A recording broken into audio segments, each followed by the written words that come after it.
All right, everyone. Time for some field report with everyone's favorite director, Mr. Steve Surjik, who's worked on everything from Fubar to The Witcher to, well, Kids in the Hall.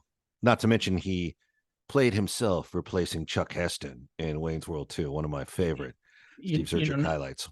no one will remember Kids in the Hall because they've all died of old age by now. But I appreciate your introduction. Thank you for having me. So, yeah, were you like in junior high when you directed that or what? I mean, it's like, were you like a kid in the junior high math club who like got the assignment to So, uh because you're a pretty young guy still. It's kind of oh yeah, amazing you directed God that. bless you. God bless you, and from your lips to God's ears, and all that. No, it was a long time ago, and it was a great. I guess I call it my official break into the business, because prior to that I'd been working and struggling, directing a lot of videos and commercials, that sort of thing. Yeah. And I was very lucky to be invited to work with them. Well, the And struggle is that the introduced struggle is me. real. The struggle is real. That introduced me to the likes of Lorne Michaels and that entire organization, which really helped my career. Yeah, he's done a few things, right? Everyone has an imitation of Lorne, and everyone has some sort of criticism of him, and everyone is incredibly thankful that they ran into him and that they were part of his group, even despite whatever happened, because generally, almost always, anyone who's involved with Lorne Michaels did much better because of it. So yeah. Well, I think he's obviously a talent and he's a great architect of what he does. You worked with him closely. I worked with Seagal, who's one of the infamous guest banned to never return to SNL. Well, let's just say he's on that list now. You can always probably make amends. Well, So in some fashion. There's been a few people that have been banned, but who was the artist that ripped up the picture of the Pope? Sinead O'Connor, who just passed away. God bless, poor thing. I mean, speaking of people who were better off when she was here, Sinead O'Connor was amazing, and yeah, she did that. And it's really unusual that she did. I'm not even sure. Did that actually go to air? Her ripping it in half? I think it did go to air because one of the producers who worked with Lorne Michaels, Cindy Caponera, who's now on the Connors, told me recently, not too long ago, that she remembers seeing it. Okay. Well, if she saw it on television, then it went to air. Because the reason I asked that is because I know that they record the show in its entirety in the dress rehearsal the day before, or even this afternoon. I don't know. And then they run it simultaneously with the live show, so that if anything goes really off kilter, they can just switch to the live. To the pre-recorded feed. Right. They have that in their back pocket for emergencies, rarely use it. And probably the guy that does the switchover was asleep at the wheel when that happened, or God knows he doesn't like the Pope very much. I don't know. Yeah, it's going to remain a mystery to this day, right? Does he not like the Pope and what the Catholic Church stands for? Was this a shot at the Vatican? Did he let it roll? Because my understanding is exactly that she did not do it in the show run through prior, because they do it like twice the same night. Like you're saying. They do. Yeah. And so that's it. So the run through, they do it probably in the morning, then they have a break, and then they go but in the day before, they do a full dress where they cut like half the sketches. And that's when and forgive me, Lauren, this is when they cut all the good, funny stuff, is right the day before, Right. Well, listen, man, props to you. Look, she took a stand she believed in, and that much you got to respect, even if you don't like the stand itself. I don't disagree. I think that as long as people don't hurt anyone when they do what they believe in, then I think it's okay. Like, she didn't hurt anyone, And that wasn't the Pope that fought with the Hitler Youth, right? That was the next guy, Benedict, I think, right? So I don't even know. I mean, she'd have to explain. She's not here to do it now, but she would have had to explain what her grievance is. I mean, she undoubtedly got barraged for it. So score settled. Look, I mean, I think that it's fair to say that the Catholic Church in Ireland had a negative effect on women in that culture. You know what I mean? I'm trying to be what's the That's word? about as nice as you can put it, honestly. And so, like, for her to rip the picture of it was probably much less than, anyway, we'll move off of this very, very hot topic because. Right. We got the hate mail. We can hear it. We can already hear the hate mail rolling in. How dare you? How dare you object to the And I'm Catholic going to Church say, I'm coming going to into these also say, homes? I don't believe that people should like openly and want like disrespect someone's religious leader. I just don't think they should do that for the, whether it's burning a flag or it's that offends me, and I don't think anyone should do that in public. It just offends me. I don't think we should murder them or put them in jail, but I just find it offensive. Similarly, I find it offensive, like, I see when Muslims put like a death threat on someone for like dissing the Muhammad or something. I also understand it. But I can't condone it. I just think it's insane. Anyway, Do you think there's like some kind of gambling underground in Saudi Arabia or in Yemen, where the death threats go out and there's like a sports book and they go odds of actually being curious and the betting starts? And well, I don't know. I hope not, but there must be some odds on it. I mean, it was Rushdie that got, it was many years that Rushdie was under death threat, and someone took a crack at it and got him. Like, didn't kill him, but they severely harmed him. mm-hmm. Isn't that right? Did I get that right? Was it Rushdie? I remember when like the death warrant went out on him, and it was a pretty loud moment news wise. Everyone kind of got and I had no idea what the book was even about that got him the death sentenced, or if people were over. I mean, people take that stuff seriously, and I do think you got to respect it, right? You don't have to believe in it yourself, and you don't have to practice it, but you should respect it. And that goes across the board, as much as certain people may hate for me to say that. You can't ask for respect in your own religious practices if you're not going to offer it up for others. But yeah, I don't know. It's just one of those things. But yeah, we have to get off this topic because definitely this stuff will get cut out. This will guillotine us faster than anything. People take this shit so seriougly. Yeah, but it is, fortunately for all of us, it is up Halloween. There in the corner? Yeah, what do you got? That's a boot. I'm going to try to point it out. How do I get to it here in the pointing? Right there. That's a Buddha. That's a Buddha.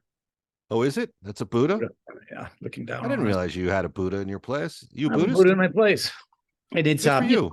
I wouldn't consider myself a Buddhist, but I do like the Buddha. I like the vibe of it being up there. I also have a very quickly. This is again not for air, but I have Loki. I have somebody else you might recognize here. Mm-hmm. Yeah, look at that. Wow. An Indian god of war. Anyway. That's for all those days on Fubar that came off the rails. You're like, don't make me pray to the Indian god of war. Don't make me wake her up, man. She's getting ouchy in the morning. Arnold will exhale his cigar smoke and be, I know that God. That God is a very lazy God. That God does not get up early and exercise. That God pumps no iron. No blasphemy, please. It's right here. I know. I'm sorry. No, look, all respect to it. I think that's cool that you had. Did you get that in India? No, I got that down the street in Beverly Hills, actually, but it did come from India. Well, as we all know, La Siena's got a lot of shops where you can shop for your gods, and in all forms, and it's pretty epic. And I think that's a cool statue, man. What's the god called? It's not Ganesh. What is that? Well, there's some different names. Loki, Shiva, is it Shiva? Shiva, god of awesome, god of awesomeness, god of style and being groovy. God of style. I wish there was that god. Well, there's Bacchus, god of wine, right? Mm-hmm. Or god of wine, but something of wine. Bacchus, right, yeah. There's Morpheus, who is is sort of with sleep and the opioids, right? So do you think these gods get together and pick what they want to be god of, or they assigned it? Like, do you think Bacchus goes wine? Yes. Or they go, hey, we got these important things, and then we got wine. That's going to go to Bacchus because Bacchus, we don't have a lot of. He hasn't been showing up at the meetings lately. He's got a little trouble with responsibilities. Bacchus hasn't been making. Still owes me some money. He's been at the meeting, but he's not even showing up for that anymore. Yeah, Apollo needs his payout, Bacchus. Until he gets it, you're going to be relegated to mediocre god duty. You get wine until further notice. Bacchus is like, shit, man. Seriously, Bacchus, all the drunks. Meet Morpheus, Bacchus. Sort of a downgrade. Yeah. Someday, Rest of our Bacchus, you two will be able to hang in the real meeting with the real gods, but not today. That day is not today. Anyway. I All do. right. I am making the real decisions. You have no idea. Yeah. Right. Okay. So, Anyway, here we go. Should we so start again? Thank you for having me today. I sure appreciate the opportunity to be on your show once again and to do whatever we can to raise awareness for your charity for kids. oh, right. Los Angeles. God bless them. Well, thank you. Well, first thing I'll say is it's actually your show. This is Field Report, and you're an intricate part of it. And for what, if people want to reference what Steve Surjik is talking about, below in the comments will be a link you can click on, and you can follow our charity efforts. Follow our charity efforts moving forward into the Christmas holiday, and you can get involved and you can help out. And honestly, you get some good prizes for doing so. We're not above bribing you to get involved if and when we can. But it is that time, and it is the time where, a little good goes a long way. So think about it. And it is coming up on Halloween. I just had a conversation about you regarding you're a David Lynch fan, of which Yes.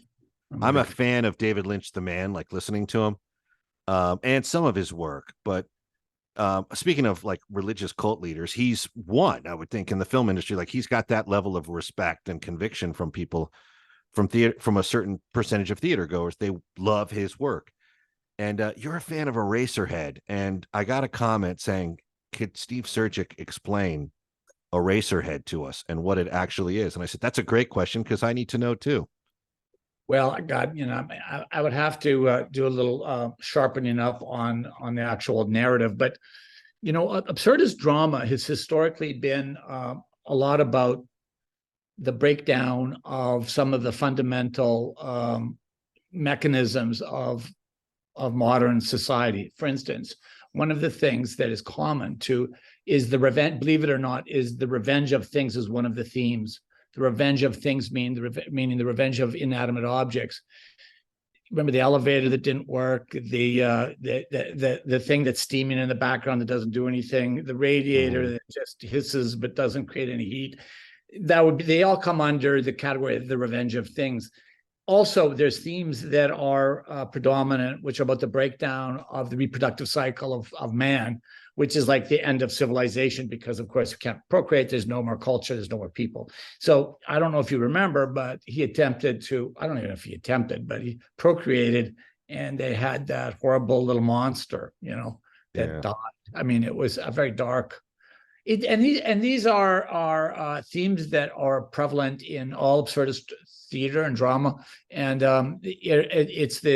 it's what the narrative supports. So if that is like, it's not a celebration so much as it is a warning, or it's like more like a horror movie than it is entertain. It's not as entertaining as a horror movie, because a horror movie you can just escape, whereas I would say that absurdist drama is something that is actually more real, even though it's called absurd. I'm not going to go in past that. I'll just stick with the skim on top of the theory of it all and leave it at that. I mean, it's a very dark trip, and it's but I find it inherently cinematic, and I find it like really, really well done. But it's a taste thing. A lot of people don't like action movies. Some people don't like comedies. It varies. Well, that's okay. I'm going to say more people like comedies than they like David Lynch. Eraserhead. No, but that's exactly what it is. It's a taste thing. Like for me, I don't enjoy watching it, but it is like people have a procedure built around that movie, and they love it and they analyze it. And how old were you when you saw it? I was Were you a kid? I was in film school. Yeah. So that's probably at that time when you're open to new ideas and interpretations, and boom, that thing lands and you're like, yeah, interesting. It's very definitely that was the time, and I would have trouble sitting through it now. But I have trouble sitting through a lot of films. As soon as I get to understand what the pattern is that I'm watching, I kind of get uncomfortable because I'm just waiting for it again. And I'm not suggesting that I'm getting to the patterns. It's just, it comes with age, No, the truth, you're very honest. The truth is Steve Surjik has a hard time sitting through lunch with me, so I get it. That's a lie. That's an absolute lie. Hey, I'm Steve Belfer. I wrote the most absorbent cartoon closing theme of all time. Help me find a cure for NMOSD and hopefully cancer too. Go to the Guthrie Jackson Foundation and donate today. You know, we watched together what was the movie just recently that we saw, the Ali Craig movie that was made in 2010. Oh, the Emily the Criminal, or Emily No, Becomes no, a no, Criminal, or no, what? that's it. No, that was good. No, Oh, that, no, we okay, so we both watched Tyler and Dale versus Evil. yeah, And Tucker and Dale versus Evil. now this is a movie that was really, really well done, and it was very, very funny. But you know, there was a certain pattern that emerges, and I'm not saying this makes it bad. This probably makes it good, where you can't imagine this happening again. But they're you know, again, that they're misunderstood again. It's sort of a structure of a lot of comedies where people go out and they want to present themselves as something, but they're misunderstood. And that misunderstanding carries on, and it becomes incredibly funny because you're waiting for that conflict to happen. It's fantastic. They did it over and over again, where Tyler and Dale are, you know, and everything is flipped. Everyone expects them to be the bad guys, but they're the good guys. No one understands that they're trying to help, and when they help people, they appear to be a danger to the to the college kids, and so it becomes hysterical, and it is very, very funny. And at the end, of course, you know, Tyler, you know, wins the day, and I'm not going to give it away, but you know. Yeah, if you haven't seen a movie that's 13 years old, we're not going to give you the ending here. But here, you know, it's funny because at Warner Brothers, we thought of something similar. I'm sure it's come up in a lot of creative conversations, but we thought the only thing left of like the slasher genre, the slasher blueprint, is something from the slasher's point of view where it's like a mistake. And like, why is this lady running away from me and screaming? Wait, no, come back. You know, and we didn't know how to map it out, but we thought that was the only thing left because there's been hundreds of these movies, and I would say 90% of them are below average. And this one was interesting because it was sort of something of that take of like a misunderstanding, you know, and The fugitive is a misunderstanding, you know. yes, he didn't do it, you know. Yeah. And he's trying to explain that. And in the middle of the movie, he goes, I didn't do it. And, you know, Tommy Lee Jones says, I don't care. You know, there's those great moments around that. And then, but it's really more of a comedic structure, isn't it? And that, and that would be, that is a good idea, where the person is, well, that's sort of what they did. They did that. And yeah, they did it very well. You said something over the phone to me. We talked last night while you were watching it for a split second. You said something about like, you were like, well, these guys are all Canadian or something, but like maybe that's not a good thing or something. You said something very funny in relation to that. I didn't mean it in a negative way. I just recognize so many of them. You know, Tyler Lapine, I mean, this, just to give you an understanding how far I go, he was in Road to Avonlea that I directed with him.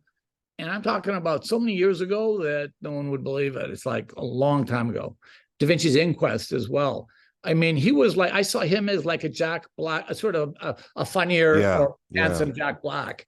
And I really dug him. We had laughs together. We enjoyed it. I knew he was a real actor and he really cared about what he was doing. And I knew he would continue on and be in more and more things, which he is.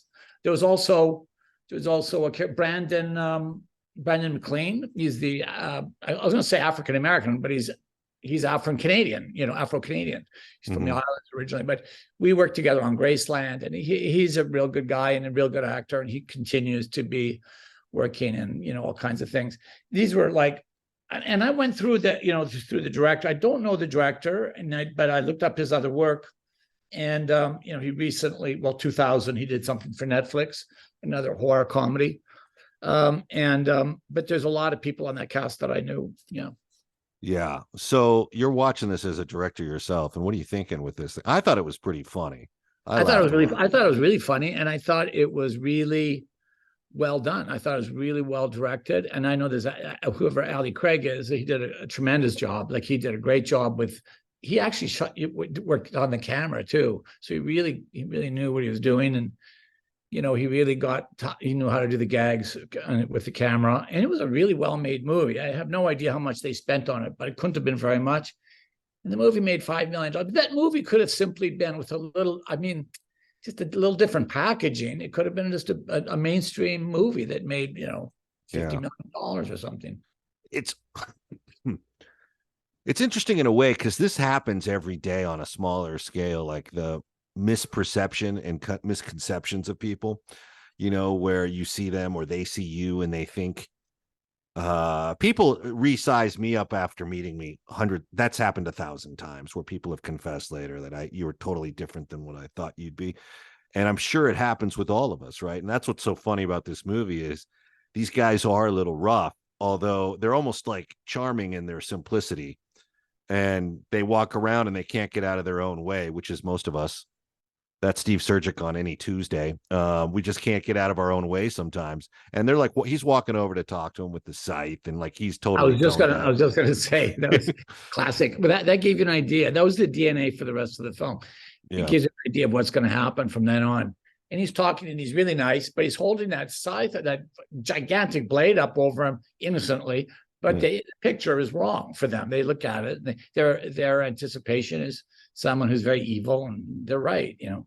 And what's interesting is we were talking about this early this morning with breakfast with my daughter, very, very intellectual person who said, who was talking about this very movie and said the bad guy's name's Chad. And why is there a movement to turn the name Chad into Karen? If you know what I mean. Like why? Yeah. And I'm like, that's interesting too, because I've known a few Chads and they've all been real nice people. It's bizarre. But there is this movement to make Chad the douchey character and name him Chad. Like I even saw some people like encapsulate this movie and say that Chad is the name this guy had to be. And I'm like, what's with this? And how do you stop this freight train, girl? If you're a Chad of this world, how do you stop this freight train coming down the tracks that you would be in this guy? You know what I mean?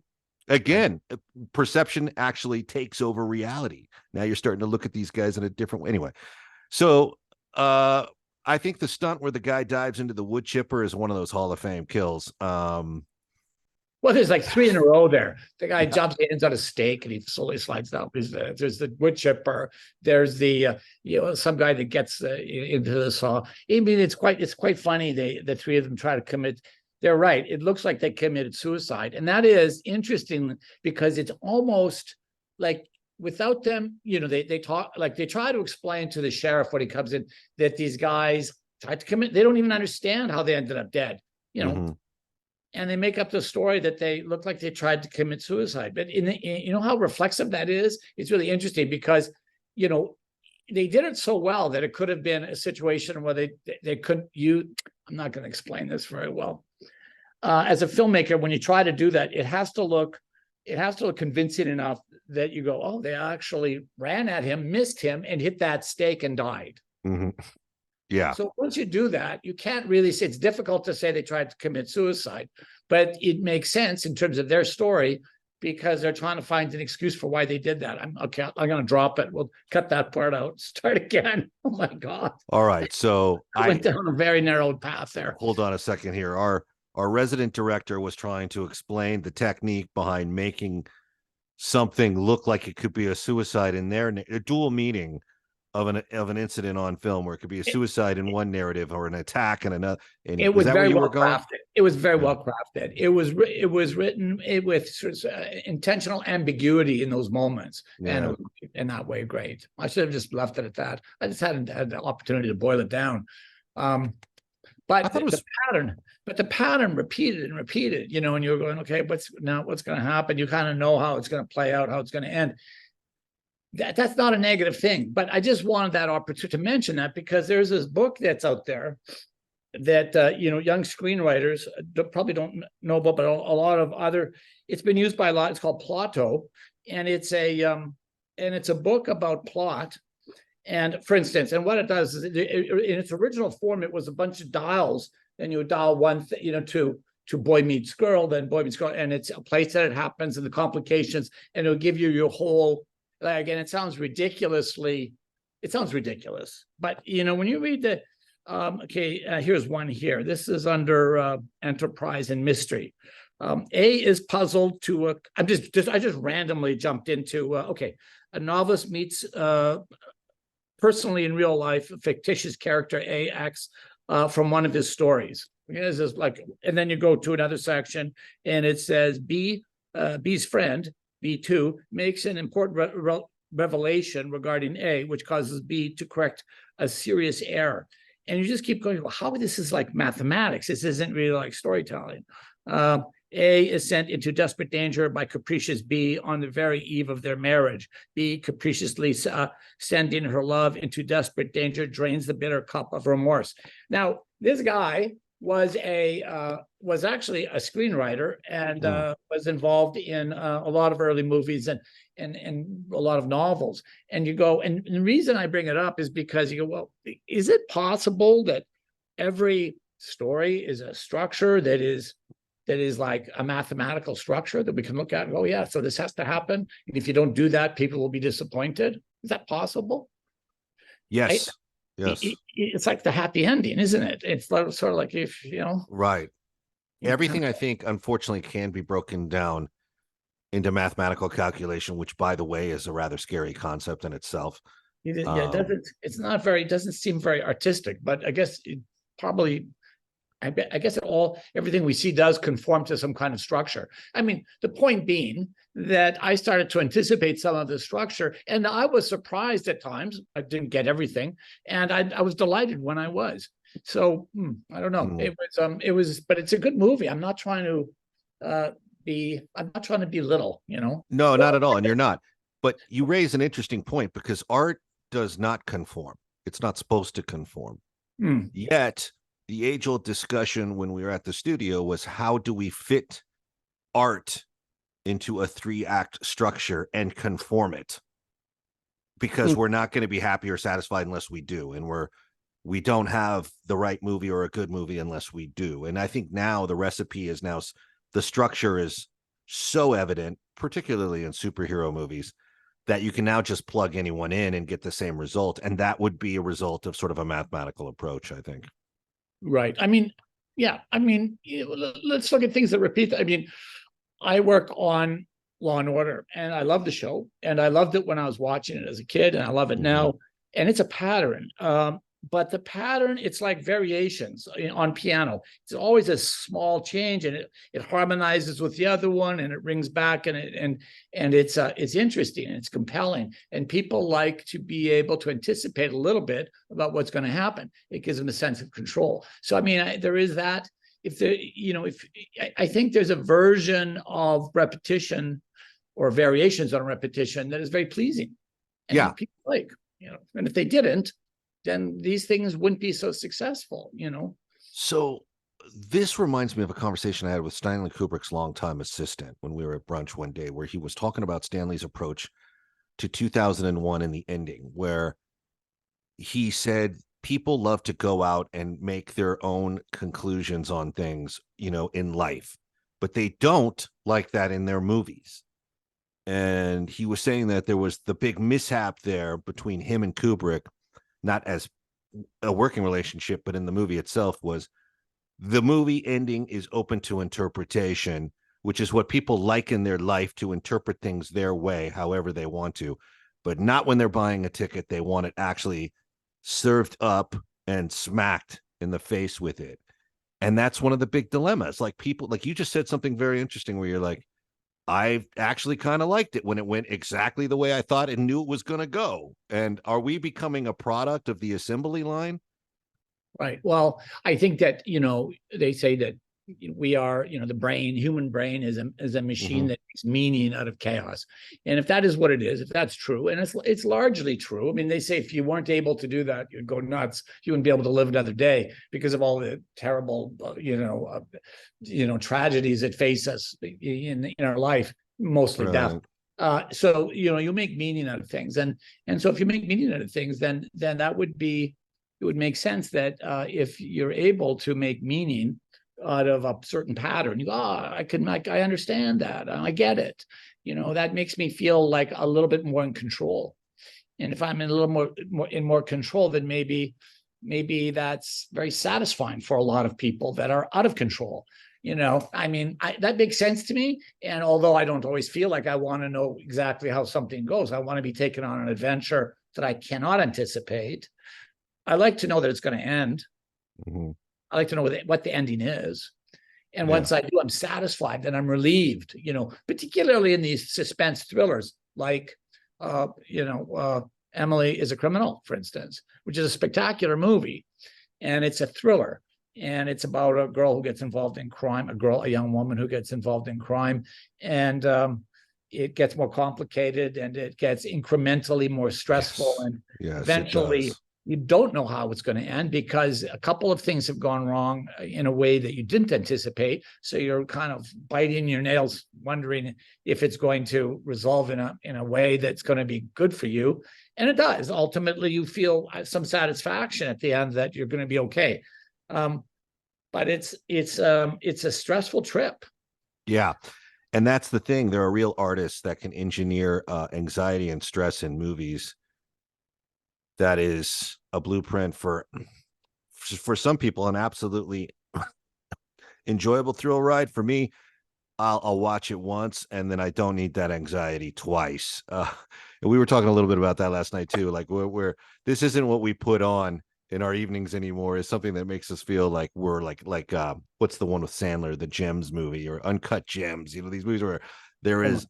Oh my God. It feels like someone is constantly sticking a gun to your temple with it ready to go off at any. So it is Emily this is it Emily the criminal or Emily becomes a criminal? Yeah. Really well done. Really well done. And everyone should check it out. But it's not the kind of movie, having seen it, that I would see twice. The director's John Patton Ford. We should shout out his name because it was a movie that took him years to make, and he's a spectacular director. And I'm sure we'll be hearing a lot more from him. And I'm already envious of his incredible abilities. It really knocked me out. It was really, and Aubrey Plaza, is that the name of the artist that played the lead? Yes. Yeah. Yeah, she was like just brilliant. And I even had the pleasure of working with her love interest on Daredevil, right? Was it Daredevil? Yes, it was. Or Daredevil. Luke Cage. Was it Luke Cage he was on with you? Well, I think it was both. I know that I worked with him on Luke Cage, and then briefly he was also on. I'm just looking. I'm blanked on his name here, but what was? How was he? Well, he was, as an actor, he was Theo Rossi. He was so great. Like, I knew like there's some actors you work with, like you feel that as a director, you want to just support them and try to bring out the best in what they're going to bring to the floor. You don't want to actually give them any direction other than, gee, you're a little, you're off your mark, or maybe you're, she's actually hidden over there, real technical stuff, because they're so good that they're going to bring just great things to the show. And that's always what he did. He always knew his material, knew exactly what to do, how to project what he wanted to project. Very, very, very compelling actor. A great actor, Theo Rossi. Yeah, we were over lunch. We were talking about how much we both liked working with Schwarzenegger and how he would show up, and if the actors started to like pontificate after you called action, like, well, wait, how do I? He like straightened them all out and said, no, we don't do that. After the director calls action, be prepared to go. Yeah, he yelled out, I am a producer and an actor on the show. And when the director says action, you act, and he really got down. I loved it because he was really protecting the group. Yeah. Versus the individual. And that's kind of, unfortunately, in the movie, everyone depends on everyone. You have to actually, cover your player. You've got to, it's very team driven. And he gets that. And that's not to say that, actors shouldn't have questions. God bless them. They all. No. Well, I've heard Carpenter say, you can ask me, I was talking to the cast of They Live, and he said that they said that you could go up to Carpenter made it clear you can go up to him with any question you needed to ask prior to when he's standing on the set ready to pull the trigger. Then then you have to have it worked out as your part of the job equation. But we both worked with Schwarzenegger and have that to say about him. He understands that there's a job to be done and be done in epic fashion, and that's what he's going to try to do every time. And it's smart because he knows that request to straighten out has to come from the guy that's perceived to be at the top or close to it. It's interesting that some directors. I'm going to, because I was this director and I changed quite a bit. I think since you read a line in the script or you have a vision of how the line should sound or how the moment should feel, and that preconception is sometimes it's kind of putting the cart before the horse. Like really, if material is really, really strong, then on the page, then what will happen is that the actors will interpret it a certain way, and it'll pace out a certain way, and you can have an overall impact on it, and you do. But it's kind of like, if you jump in on a scene and you start micromanaging the way a line is presented, it's kind of a mess, because that's not, that is not the way that actor would say it. So if they say it the way you want to say it, it'll sound wrong. And so unfortunately there's a whole school of producers and directors that come on the set and they start banging on the actors to do it a certain way. And it's just not going to, it just doesn't help. Usually the best way to work it out is to hear how it comes out of their mouth, how it lays out on the floor, how it affects everything in the room, and then make your adjustments accordingly. And and if it's really wrong, if it's taking the plot in the wrong direction, then you can weigh in. But it's really, there was a time when I would try to micromanage a scene. Now I try to watch this scene and try to only affect a small thing that usually affects everything. And you have to be very gentle the way you enter the conversation. Yeah, that makes sense to you? I mean, it makes perfect sense. And Sonny Landham, my buddy who played Billy the Indian in Predator, that's how he referred to the role. He said something just like that. He said, look, there's a director, there's producers, there's writers, and then there's the actors. And what it is it's a blues band. I play guitar and we see the song, but it's going to go different, a certain style, certain sense of style with every different guitar player you plug in. Correct. And you just got to kind of roll with it. The song is still fantastic, but the song is not what you thought it was when you wrote it. It's what the people with the sense of style bring to it. And, he was right about that, I think. Yeah, he is right about it. And particularly when you're bringing in actors that are really, really good, they're going to bring something that's really, really good to the floor. And so I say, when I bring this back to Theo, because when I watch Theo, I mean, it wasn't as if I had envisioned anything he did differently, because I hadn't. I was just listening to it, but he just did it so great. I thought, man, I had very little to say about it. You just watch it play out, and I might ask him to be, again, louder, softer, in a different position. Maybe he could do it faster or slower, or maybe he could try one more time, but then, I mean, that's it. It's a very limited kind of tool that I have at that point. And it's interesting because there's a lot of, when you start in the business, and by the way, there's a lot of directors that have their vision, and that's the way it has to be done. And that might be Eraserhead. That is definitely not a group of people getting together, and it's not a blues band. It's definitely one vision. It's very, very unique. And similarly, there's vehicles for movie stars that are the same. They're like movies about that character. And you just basically, everyone tries to support that. But it's a kind of a tricky business, because you want to lead the team to the right place. But generally speaking, you can rely on the actors to come up with the goods to help you get there.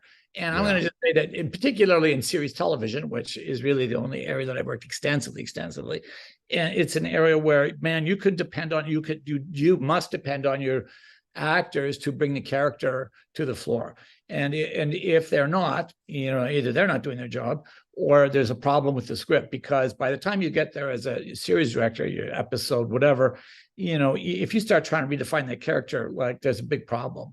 Yeah, that's the trick, right? You're buying time. It's not the time you don't put Sherlock Holmes in motion when the day has been purchased. You have it all mapped out prior. It's funny because you say Eraserhead. Eraserhead isn't a blues band in my mind. It's a one-man band where the guy stopped playing in the middle of the song and walked off and said, "You finish it." This is basically the mentality of that movie in my mind. Now, I understand I'm going to get a lot of hate for that, because that movie is idolized, and rightfully so. Enjoy it all day long. But for me, I look at this movie and be like, fuck, this guy's an expressionist. That's what he is, and he should be championed for that. But I can't make I can't make any enjoyable sense of this movie. And that's where Steve Surjik and I have a different. If this was at the movies, Ebert and Siskel, we would have a respectable difference of opinion on that film. Yeah, for sure. I mean, yeah. The there are forms like music is an art form that is unique to a certain thing that you can only express in music. Like those are feelings you can only get in music. Literature is something that is also unique to itself. It's purely speaking, it's a very subjective experience that you participate in as a reader. Movies are very, someone once said that there's only one reality on the screen.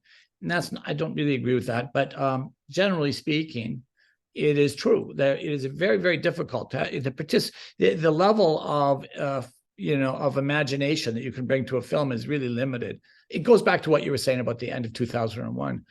You might want people to come up with their own ending, but man, that's difficult to do in film. It isn't difficult to do in literature. You can go there. You go there every page. People are participating in the characters and in the assumptions and in the vision of it. Not in film. In film, it's a much more it's limited. It's much more limited. I don't know. I'm not articulating it exactly correctly, but man, it's a different form. I think when 2001 became a hit, because it wasn't a hit right away, but when it became a hit, it aggravated people who ran the studio when it came to meeting young filmmakers who quite didn't have their ending, but wanted to leave it ambiguous as the solution. I'm sure there was a lot of aggravation about people who were trying, Lynch being one of them, Lynch being probably a master of aggravation for the accounting department and the people around him that are trying to make sense of. I love listening to Lynch. I can listen to him talk all day long. He's clearly a guy I would love to have breakfast with. And he met, funny thing is he used to hang out to a degree at the Bob's Big Boy on Riverside. He drive the truck up there apparently. And yeah. In fact, that's where the band Toto told me that's where they got hired for Dune, was over a meeting at Bob's Big Boy. And that's the way you like to hear it, right? That's where those meetings should take place. Hey, so did Schwarzenegger have any questions for you regarding his performance? Like where did Steve Surjik have to be the solution for Schwarzenegger on Fubar? Well, again, Arnold Schwarzenegger is studied when he comes to the set. He's worked on his lines and he's worked on the material a lot. So he doesn't need, what he needs is technical support, where's he going? Like, what are his obstacles here? Like physically, does this thing come down and hit me? What do I have to be, where do I stop? Where's my eye line? Is it loud enough? Did I get that? Was that the right timing? Do you want to hear it differently?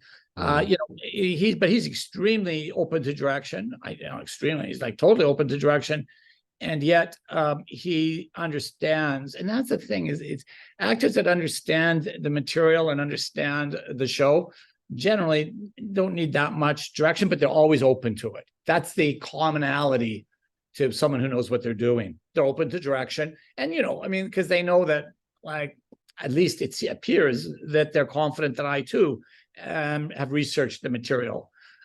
I've usually read the script at least as many times as the writers have, and I've probably read it more times than the writers have, because I've had to break it down into little pieces and put it up on the wall. Two quick questions in relation to that when you're finished. I'm done. Probably with more ways than one today, but no. That wasn't the vibe. Did Schwarzenegger keep question one? Did Schwarzenegger keep a puppet from Fubar? And two, have you ever gotten a script and thought, oh man, I got to make some sense of this, and have to make drastic or sub-drastic changes to it in order to shoot it? First question: Did Arnie have a puppet? I'm not sure. Yeah, I mean, how they had those therapy sessions where he had to watch the puppet. Did he keep a puppet for himself?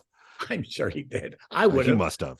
How can you not? I can't talk about the things that I've kept from shows because it's too closely. I mean, I always try to find something that has a zero value, but that has intrinsic value.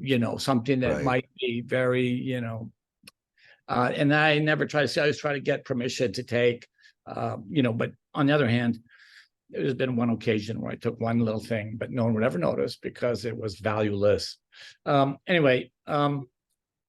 boy, I just confessed to theft. Yes, you better return that sword to the Witcher set, It was buddy. not, oh no, it was not a sword. I actually checked. I wanted a sword from Witcher, and I went to our martial arts, weapons designer who also did them for all the big shows, Mhm. including Game of Thrones and stuff. But he was a master at these things. But we looked at this different swords that I would be. And then I offered to have one constructed, and I offered to pay for one to be constructed, and he gave me a price, and I balanced the price against the cost of transporting the thing. It's a sword. It's huge. I can't take it on carry-on. It's got to go Right. somewhere. It's just a huge thing. I sort of regret not getting it, but it was expensive. Yeah. Props are expensive. When you're going to the armor on the Witcher, right? It's the rate is a little bit higher than your average, steel worker. Yeah. I mean, he knows that I would hang on to it. I'd never resell it, but he also knows that the resale value is like through the roof. You know what I mean? Something that would be. Anyway, that was, and he was always incredible because he knew historically what all these different things were used for, all these different tools of destruction. And some of them were so distasteful and disgusting. And yet he's just reconstructing what has been made over the ages. And trying to be realistic about it. Oh man, I'd always have to recover after those meetings. They were like the things we do to each other. Woof, man, oh man. And I'm not even going to go there, so don't even ask.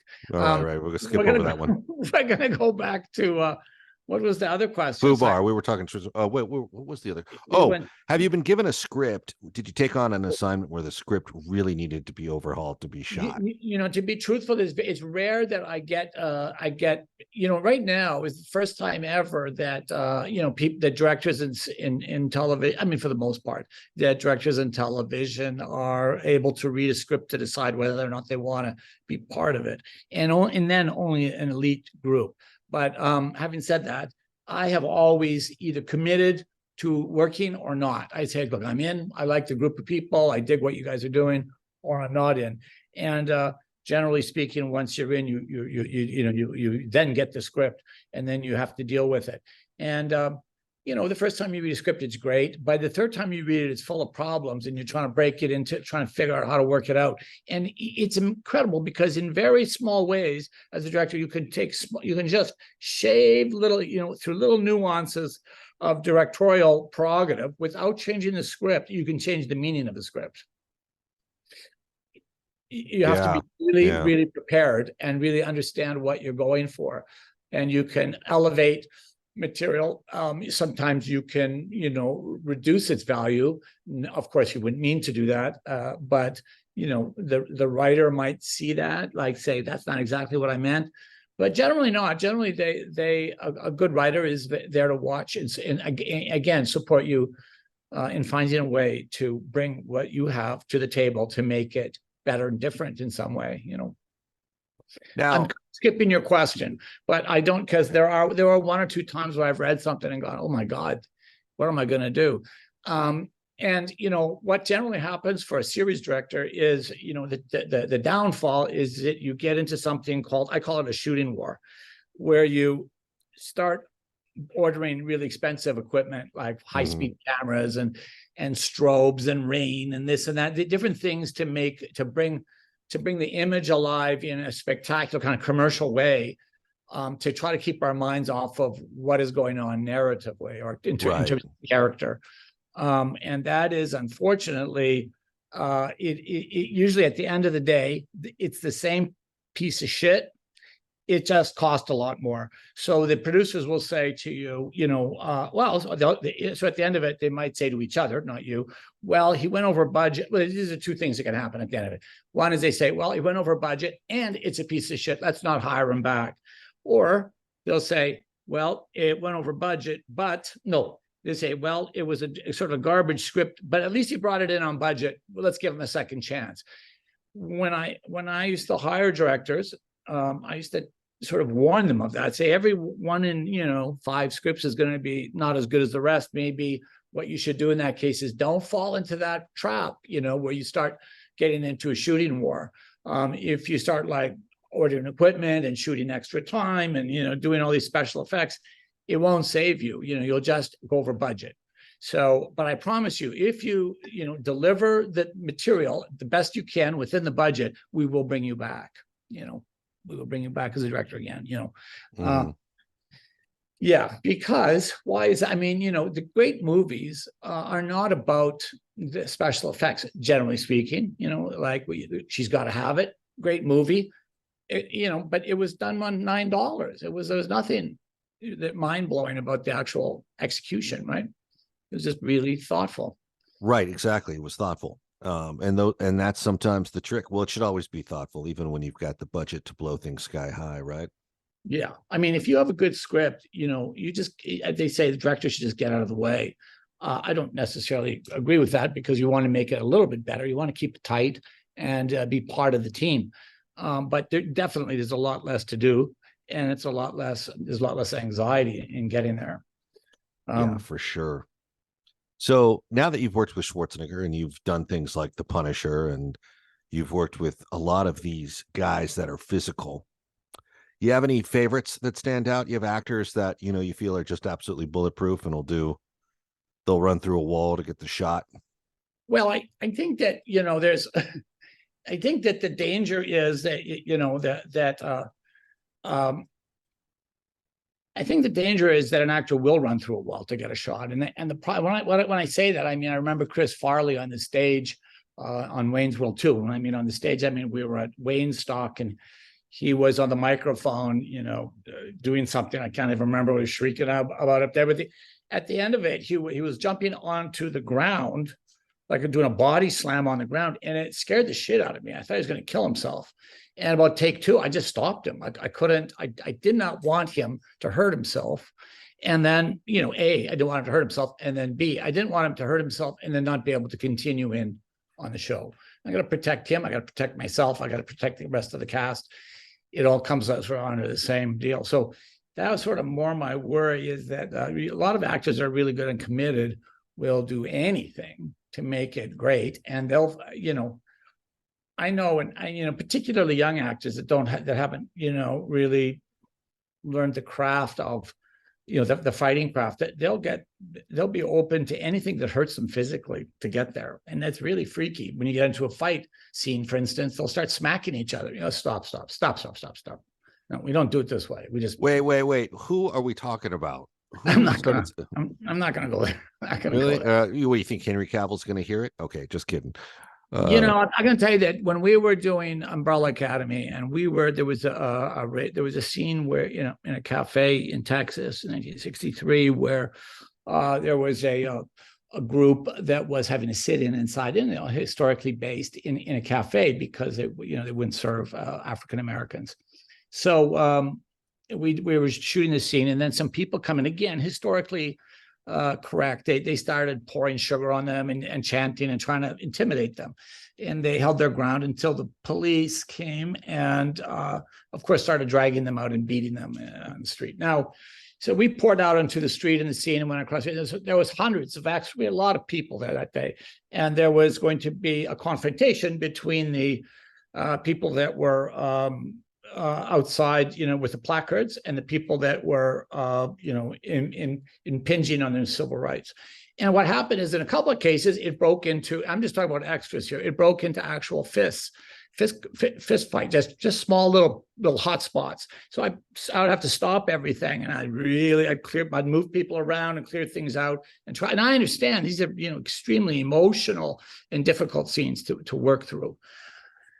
I understand how it gets to that, but wow, it brought out the worst in people. It really did. It really brought the worst out in people. And that's not what it was meant to do. It was meant to bring the best out in people and have people, rise to the day and everything. So, we finally got to that place, but man, it was like handling, radium or something, some kind of substance. The role of director is sometimes part-time hostage negotiator and part-time therapist as well. As architect of all things within the script. Anyway, it could be challenging. What is it? Let me ask you another question related to Halloween movies. What is it about The Tenant? You watch that every Halloween. What is it about The Tenant that you like so much? Well, I think that without speaking the name of the filmmaker, The Tenant, is about a person that goes insane, and the reason I find it so compelling is because it's the use of point of view, which is something that you do in every, as a director works on in every movie, in every TV show, is you decide when you're shooting a scene, you're kind of figuring out whose point of view that scene is from, or whose point of view that shot is from. So you might enter a scene, and the way you use the camera kind of describes whose point of view it is. In The Tenant, the use of point of view goes from first person to third person in a way that is so clever that it's really a study. It's really a study piece for anyone who wants to direct effectively, I think. That's it. I'm sorry. I can't go further than that. I start to sound like I'm climbing up my own ass, and I probably am already. So, is he crazy as an individual, or does the living situation make him crazy? Well, I think that's, it's a sort of chicken and egg question, but I mean, it's not a haunted house, I wouldn't say. I mean, insofar as, when you go into any apartment or any house, and if it's already been lived in, there's a question as to whether, you go into an old house and it's empty, not a stitch in there. Is there some ununderstood phenomena that takes place where you maybe dream the dreams of people that I don't know anything about it. I don't know about that. But I do know that if you walk into an empty place, you have a much better chance of making it your own place than you do if it's filled with stuff that belonged to the person before you. If you walk into that stuff will have an effect on you, and it will definitely shape you in a small way. The color of the place, the shape of the building, the architecture, the what's in the fridge, what are you eating, what kind of cigarettes are you smoking, everything becomes part of you because you're part of it. And that's kind of the study that he interestingly, it was based on a book that was, he shot the book page for page. He did not change a thing. Strangely, it was not his script. I mean, he wrote the script, but it's based almost precisely on a book, which is mind blowing. Yeah, it is mind blowing when you think about that book.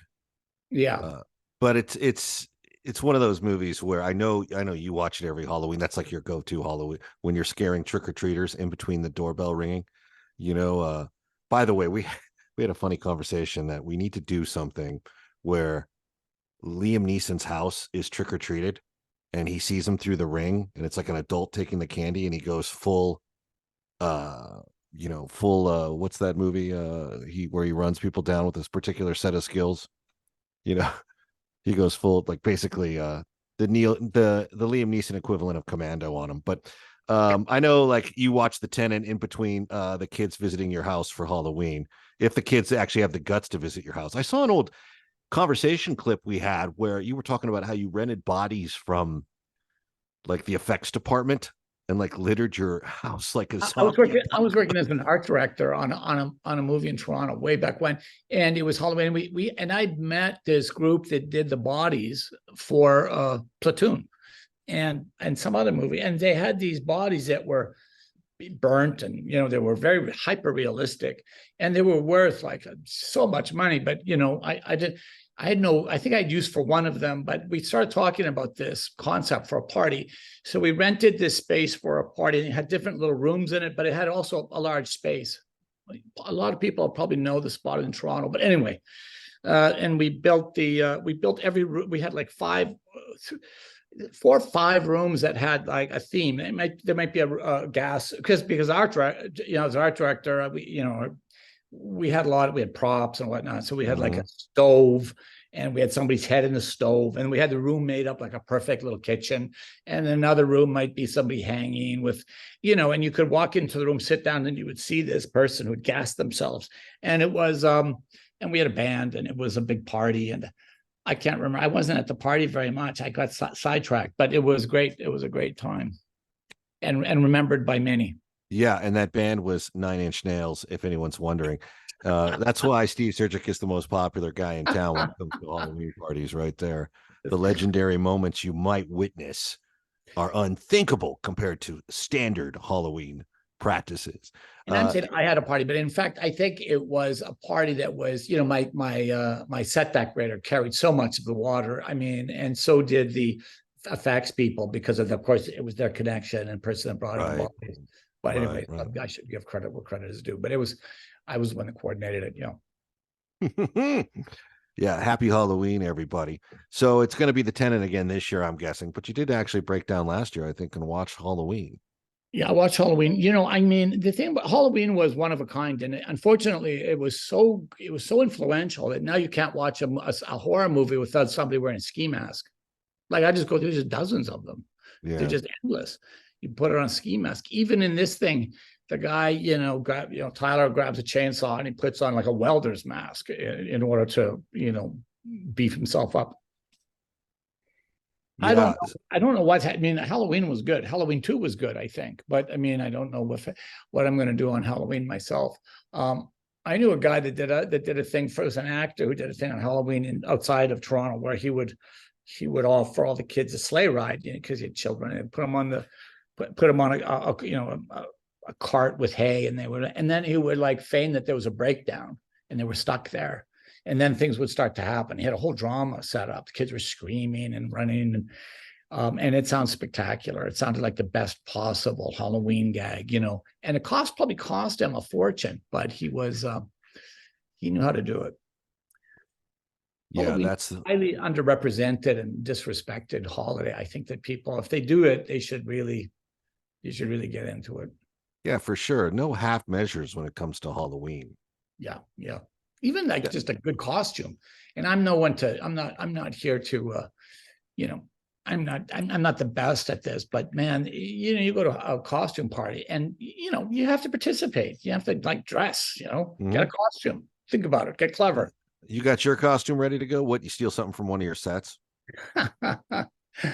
I went to set once in New York. I was I had been talking about, I can't tell this story. Never mind.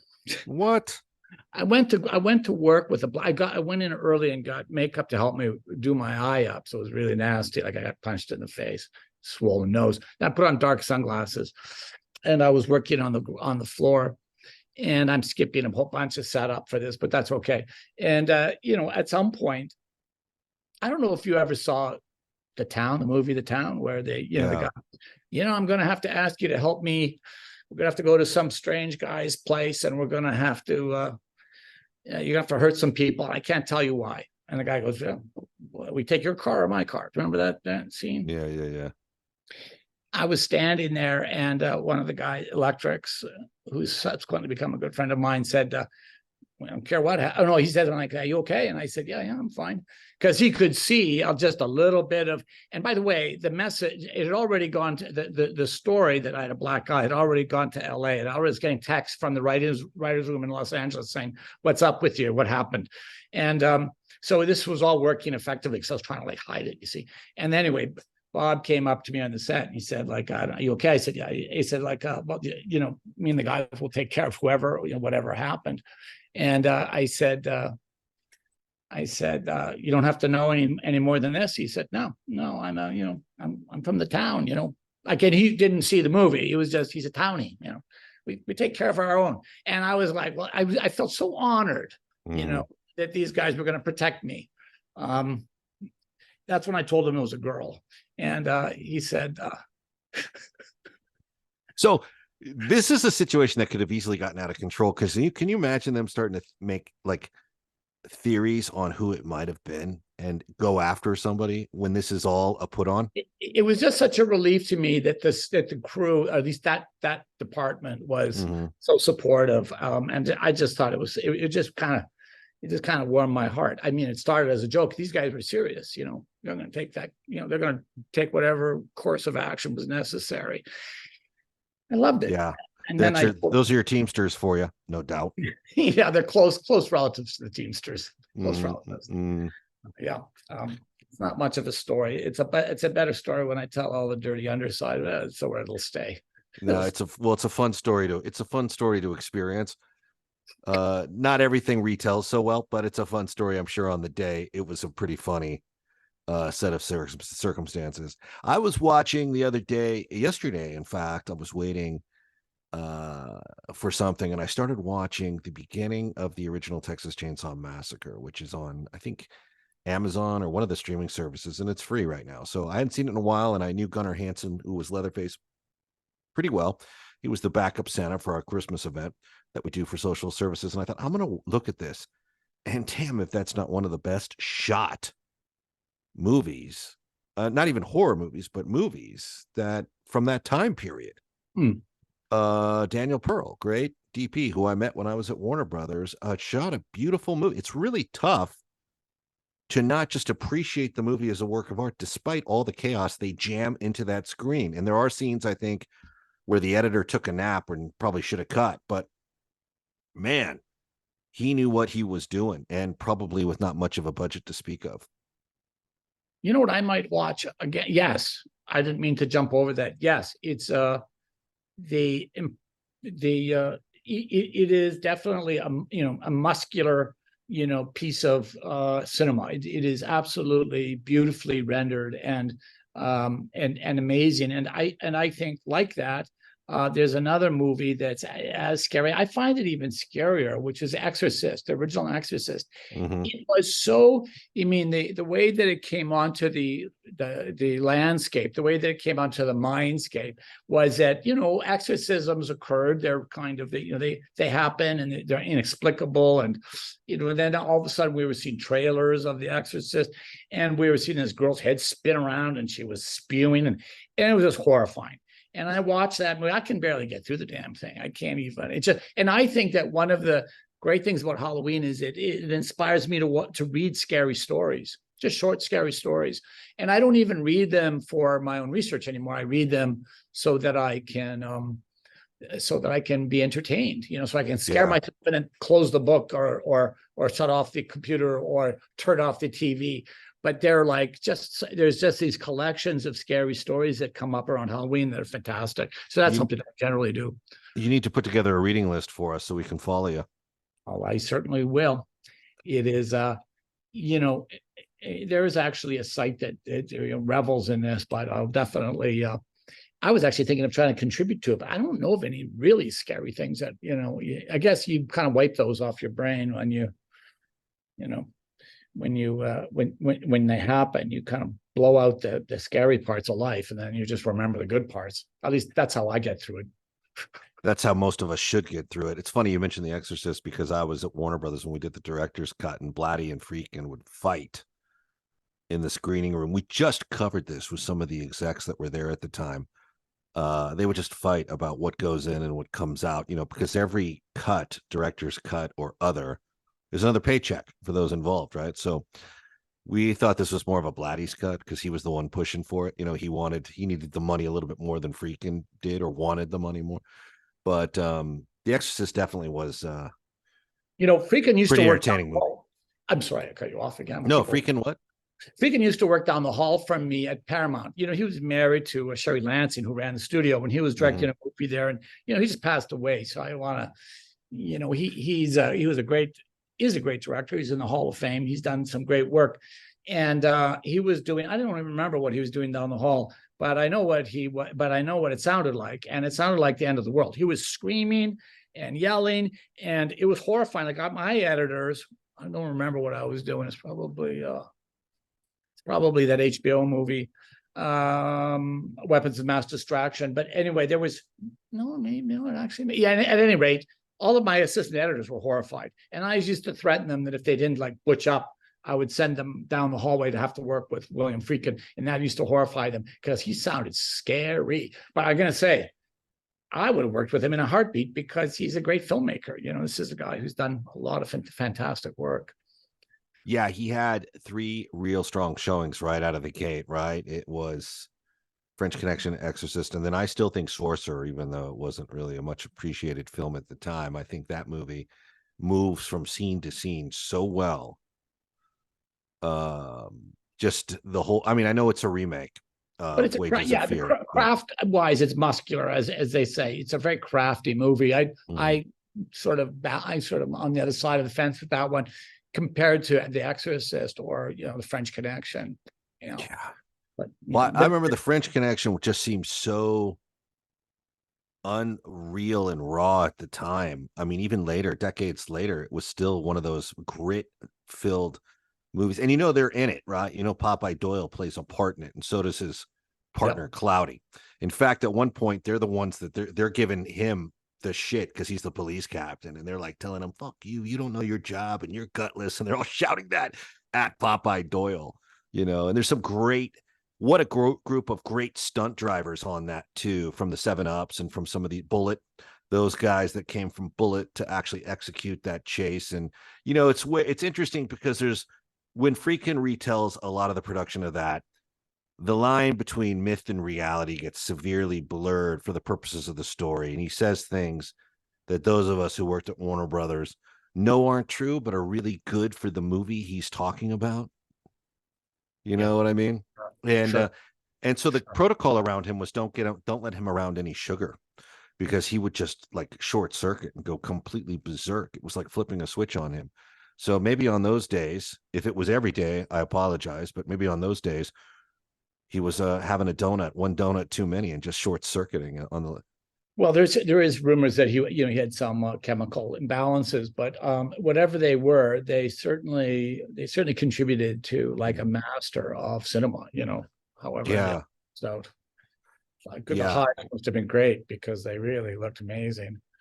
There were, there's things about The Exorcist too that I really like. One is that it's grounded in reality. Like there's that moment where she goes to the priest and she's like, "I need an exorcism," and he's like, "We don't do that." And she's like, "Why?" He's like, "Because we know about things like psychology and medicine," and he kind of like tries to take her off base as her last hope. And I just thought that was such an effective way to play it, because now, the angle's a very different one with this topic, as we've seen hundreds of Exorcist movies. And The Exorcist is based on what was the Doe case, right? Which I think ultimately did play out to be a sort of a psychiatric event. But it's interesting that they made the priests seem like very businesslike and real. And they were all like the technical advisors on the film, but they even have a meeting like, who do we get? Like, and they're in the headquarters. They're like in the Catholic Church headquarters, right? And he's like, "Well, who do we even get to do an exorcism? Do we know anyone?"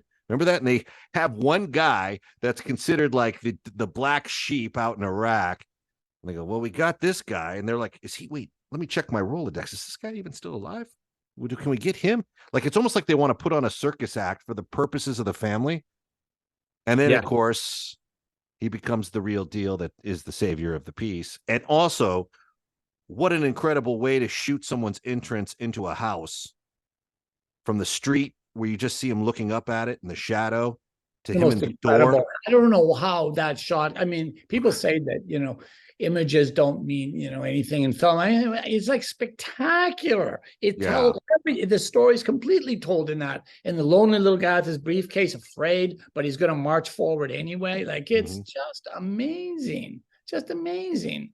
And then he like goes inside and he starts to do his little thing, follow his little protocols. And next thing you know, he's like, and like we see it point of view story. Like, we see the story through his point of view suddenly. Like suddenly we're following him in, and we're disbelieving. We're not sure if we buy anything, and then but we see what he sees through his eyes, so we believe it, And this is the master. It was amazing the way he did that. Just great, and boy, was it. You talk about reality. Oh yeah, it scared me, man. It was so close to real that I started wondering, could this be? Well, I still am not sure. I really don't want to find out, Okay, so in this topic, there is a television series called Evil. Mike Coulter is one of the characters. And they kind of follow, paranormal. The three of them kind of head toward the, whatever situation of the week it is, where there's a paranormal experience, and they go to investigate it. And there's one that's very, there's the team is a science person who's very, not so believing. There's somebody else who's a priest, Mike Coulter, and there's somebody else who's like a complete, a complete like disbeliever, right?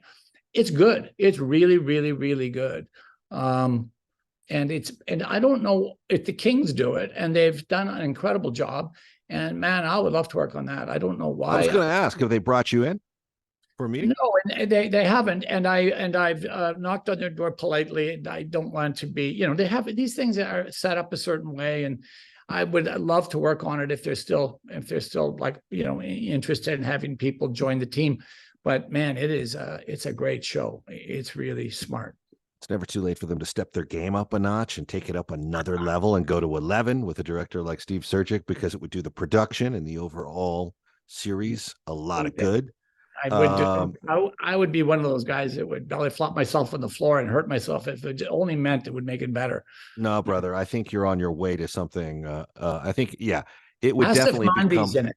Asif Mandi's in it as Ben. He's really, really, really great as a scientist. He plays and I've worked with him very briefly. Michael Emerson is also in it. Michael Emerson. Yeah, he's your guy from, what was it, Person of Interest, or what? Worked with him on Person of Interest, yeah. And he's a spectacular actor. And they're all, they all do their thing, but it's amazing. Yeah, it's a great film. So circling back, what's that? It's not far from The Exorcist, No. Circling back to The Exorcist, though, I tried to get Owen Royceman out of retirement when I was at Warner Brothers, and one of the things he said about The Exorcist is that the greatest effect in the movie was getting the scenic paint department to spot the wires, which is when you go black, white, black, white, black, white. So with the shadow configuration he had mapped out, you can't really see them. He said that was the greatest trick because of the way the set was built. And there's that scene where you would do a lot of that with a rig now, but they had to build a seat for him to sit in where the grips would pull him up the stairs, pull the cameraman up the stairs, and so she could run, the actress could run at the, they had to rig a lot of that for really sort of first time revolutionary use. But he said the greatest thing we did was spot the wires, because there's so much of that. And the moment you see a single wire, you're out of the movie. Mentally, you're gone. People don't realize it nowadays. You see, there is a basic CG budget line for wire removal, rig removal. Yeah. And that just comes with the price of admission. You pay that just to pull the wires off. And then they didn't have that. No, it's funny. There was it was a complete, obviously it was a completely different time, but just the fact that they had to solve that right there that day with the craftsmen on hand. And I mean, another obstacle they ran into was when they tried to do the reverse head and there was no breath, and they didn't realize that until actually they got the first shot. And they said, wait, there's something missing that totally makes this look like a doll out of the Twilight Zone. And that's this thing there's no exhaust coming out of this thing's mouth. So they had to actually wire it up. These basic things that you would they built that. They had to build that set. I understand. I don't know if it's true, but in a refrigeration unit. Yeah. So they could get the breath coming out of it. Nowadays, again, CG, right? Mm-hmm. Yeah, CG. I mean, you can't run an air conditioning to the point where you can see breath because it dehumidifies the air. So you have to put them in a cooling unit. And the problem is, though, when you do that, is when you get enough bodies in the cooling unit, the temperature rises. Lights. So then you got to call it cut, move everyone out, and let the temperature drop back down. And now you're well, hopefully your AD has like a secondary location mapped out where you can step outside and shoot something on the street while that's cooling down. But those are the days, though, and I think that decade where they didn't really worry about those costs and overages. They were just like, whatever, go as long as you need to go to get the movie. Oh, I think they were money has always been valuable to people, but the studio heads, they weren't tech. They were not tech companies. They were filmmakers, the legacy. Big difference in the mentality, right? Yep. Yeah. And that's kind of tragic that's where we're at now, that they don't. What's sad is I think they think of themselves as filmmakers. They think they know enough about it, but they're really not. Yeah, I am going to skip this discussion because Yeah. He's out. Because see, here's the thing: between the two of us, one of us still works, right? So he's out. He's out. Hey, look, man, prove me wrong if you can. I would love it. Toshiba, Coca-Cola, Apple, whoever you are, get in there and tell me what you're working on and why. And maybe you can win this argument, because I'm open to it. Look, it's nothing worse than somebody who thinks they know everything when they don't. So hopefully somebody can actually prove something wrong to me. But it is funny that they're like I wondered, because with Heaven's Gate, that was the movie that took UA down right? Yes. And reshape the way the business was going to function moving forward. But you wonder like where in New York, like with Golf and Western, that owned Paramount in those days and those kind of companies, did they send someone to the set to really get a feel for what was happening, or did they just look at a bunch of things on a bulletin board and said, pull the plug on this? This movie's because done. I think that, to be fair, I think that the legacy studios have always also been I mean, in a way, they were vertically integrated with, for instance, Universal was always, let me get this right. There was, vertical integration in most of the studios, because historically studios have lost money. They don't really, they'll have a hit and all of a sudden they'll be up. But generally speaking, they stumble along, and 9 out of 10 movies would lose money.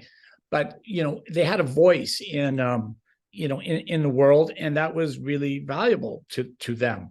So whether it was like GE used to own NBC. Now NBC was like a 1 page in their prospectus at the end of at the end of 600 pages of different companies that GE ran. So, but they like to have it there, I guess, because they get to muck around in the film business, I guess. But they would generally lose money. They still do. The difference is that now a company like Netflix. I'm not really, full disclosure, I work for Netflix a lot, but so Netflix now, they are not vertically integrated with a whole bunch of other companies. They are independently trying to make money.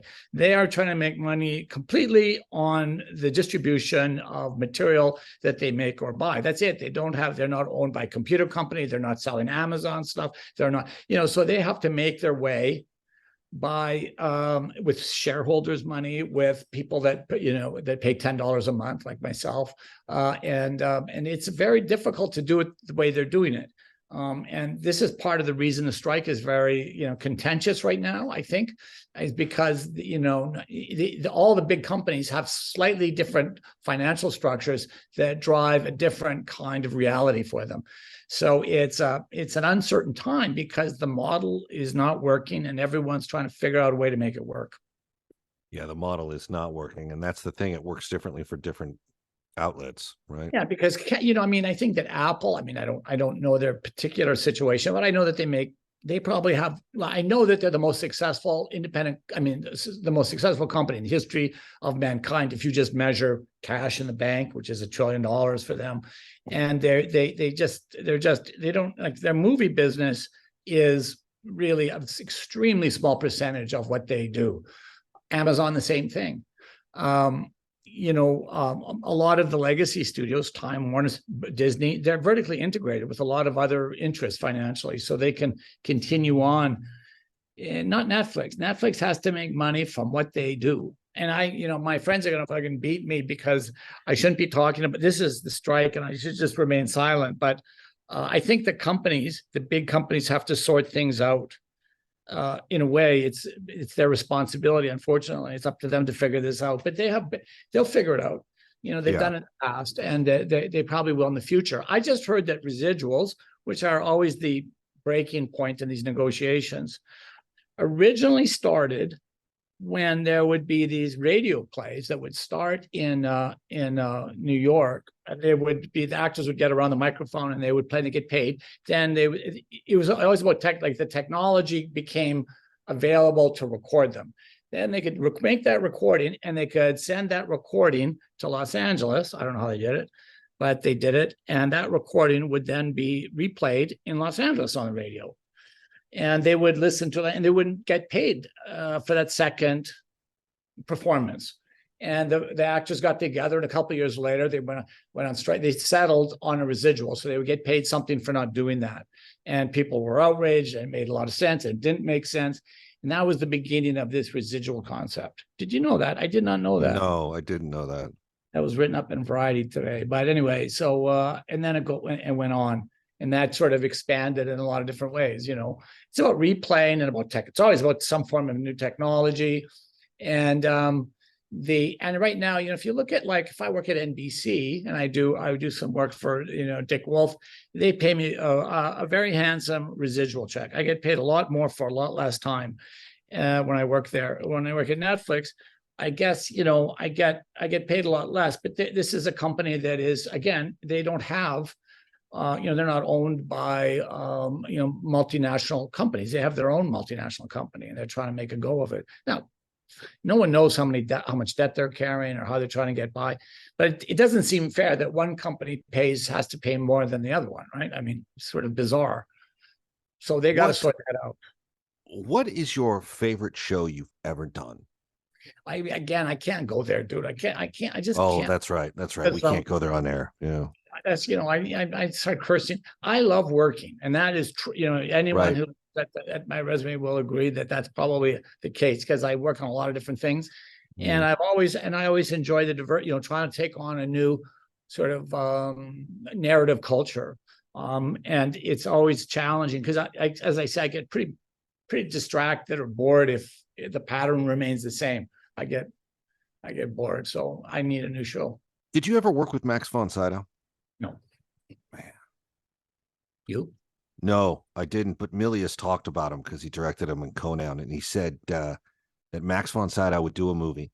Then on the day the film wrapped, he would be off to like Sweden to do a play, and then he'd be off to England to do like an independent film, and then back to Canada to do a TV show. Like with him, it was always about working every week and being employed and having something interesting to do. It wasn't about what the perceived gravitas of it was. Yeah. So he would say, Milius was blown away by that, because he'd say like, look, I'm doing Conan, and then I'm doing a Swedish television show for 4 days in Stockholm. And he'd be like, well, really? And he'd be like, yeah. And then I go to Canada, and I'm going to do Beckett on stage. And then I do Strange Brew with these 2 idiots from SCTV, whatever it is. And I only say that because that's how the guys from Strange Brew referred to themselves when they did this show. And Max von Sydow. It's funny. They said that when Max von Sydow arrived to do Strange Brew, they expected him to be old, like The Exorcist. And when he walked in, they're like, who is this? What are you, his kid? And they took to, Dave Thomas said he took to doing Max von Sydow impressions on the set of Strange Brew. And Max von Sydow heard him doing it one day. And Max von Sydow goes, oh, that's very good. Maybe you can continue doing that, and I can get off this stupid fucking picture. Wasn't it? Oh my God. How can you not love the guy, right? It's like he's like, he was like all embarrassed he was doing the impression, and Max von Sydow, that's very good. Maybe you can continue, and I can get off this stupid fucking picture. Anyway, I loved him. I loved him as a talent, and he's one of the industry's best. And he would play, well, as he demonstrated. I mean, he worked with the best directors in the world, and he did some of the most interesting work, and it was a completely eclectic resume at the end of his life. Yeah, true. I mean, yeah, the real artists will work on, the question is never the money. It's never about the money. It's about something else, in this case, it was about the work, good for him. Well, I remember Daniel Day-Lewis saying he passed on the payday for Interview with the Vampire, speaking of a Warner Brothers film, although before my time there, and it was to do In the Name of the Father, because just of the personal impact of what the movie meant to him, In the Name of the Father is like, it is like an extremely strong movie. Like it is for sure. Again, even just the first 20 minutes are enough to just blow your mind, man. Yeah, that ending too, though, when they're finally it's dropped and he goes out and they try to make him go out the back door. And he's like, nope, I'm a free man, and I'm going out the front door, and I'm going to address the crowd. He does exactly what the Gestapo doesn't want him to do, which is talk about the case and how they were basically pinned to it. And very, very, very, very moving bit of high octane crazy. A movie I think everyone should see, I think, personally. Oh, it's one of the great movies of our time. It's just incredible. I can't believe we went past Sinead O'Connor and we didn't speak of that, No, I know. She'd be pissed off. She's now rolling in her grave going, God damn you, Field Report. But Daniel Day-Lewis, a guy that certainly is known to give all Daniel Day-Lewis is certainly known as a guy to give it his all to the point of crazy. I mean, I remember he said on Last of the Mohicans, he's like, I'm one of 4 men on the planet that can run and reload a 17th century musket at the same time. And I'm like, yeah, it's quite an accomplishment, Daniel. Too bad you're not going to use it for jack shit after this movie's over, but I get the dedication anyway. I worked with a designer that told me a story about Daniel Day-Lewis in My Left Foot, because he was, of course, he'd gone Unreal. Yeah, and Unreal. Yeah, great movie. But he'd gone totally method, and he was in a wheelchair, and he would get his helper to get, feed him and to get him here and get him there. And he was in the I don't know, something happened to this is a very film set story. And anyway, that someone in the lunchroom had left, his guy had left, and so he was left there and he couldn't get to his food because he was, acting like he was still in method. And he finally asked one of the Teamsters if they would help him. And they said, the equivalent of Teamsters. And they said, get your own lunch. You know how to feed yourself. And everybody in the lunchroom got up and fucking felt shitty and left. Oops, I'm using the lamp. Yeah. It's just one of those things where an actor can be very demanding on the set. And when you get off the set, the people that are on their lunch break don't really want to be part of it anymore. They want their time. Yeah, there's a line there that you're crossing. And when you start going into the Teamsters real world, the tolerance level drops significantly.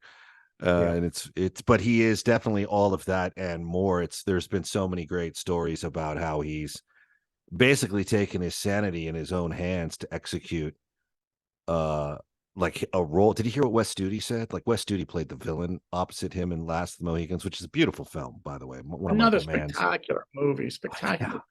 Yeah. Way better, if I may say, than the book was. But Wes Studi finally gets to, do a movie with Daniel Day-Lewis, and he wants to meet him. And of course, he's supposed to torment him through the entire picture. And he goes, I want your autograph. Can I have your autograph? And like Daniel Day-Lewis is like, yeah, of course. And he goes, but you have to sign it with your left foot. And he finishes the story by saying, I got the autograph. So I don't know. And probably Lewis still has the skill, right? Lewis could probably still in practice. Something with his left foot. I'm surprised he didn't have somebody actually, a foot stand in, if you will, do some of that stuff. Really, I mean, it's very, very difficult to get to that place, I think that's what they would do now, right? They would bring in somebody who actually did art that way, of which there are many fantastic artists who've overcome challenges and can do it however they need to do it. You'd probably bring in an expert, right? Anyway, buddy, I'm gonna cut you loose. You've been pretty gracious. Look at how quick that thank you came, ladies and gentlemen. I know. I felt like I've never had anything to say. I was just dry today. No. But everyone's, you know what? Everyone's working under what I call strike conditions, and everyone is really emotionally taxed right now. It's been a rough couple of months. Well, it's been a rough year because I was set up on a Netflix show, working as an executive producer, setting up this show in the Badlands of Alberta, and it involves two women who are in the 1850, 1860, are battling each other. It's kind of the Yellowstone kind of story, but we've been building this. It's a big show, and we've been building it, and months have gone by, and more delays, and then finally the strike, and then another strike, and then here I am, having spent like 6.5 months on the thing, and we haven't rolled camera yet. So, and now I'm sent back home on a suspension because of the strike. And, I support everything that the writers and the actors need, but it's just been a very difficult time. And at the end of the day, Surjik gets Netflix on the phone and says, I have been reduced to doing field report. I'm glad I've got something. My God. I have to do my own show with this hijacked presence from Warner Brothers. What I wish I could have done is I wish I could have taken you on a tour of the town that we built, of the sets and the beautiful surroundings. And I wish I could have been talking about that show. We would have been done by now, and it would be talking about it in the past tense. But unfortunately, we're still looking forward to it, maybe in the spring. I don't know, whenever we resolve the strike. Now, brother, when you get the green light, let me know. I'll be right up right away. I want to thank you for your time. Thank you. You are one of our all-time favorites. Always a pleasure. Yeah. I look forward to participating in your Christmas charity. So let me know. I appreciate you, brother. Look, the world is much better when Steve Surjik's around. Thank you, man. I'll speak to you soon.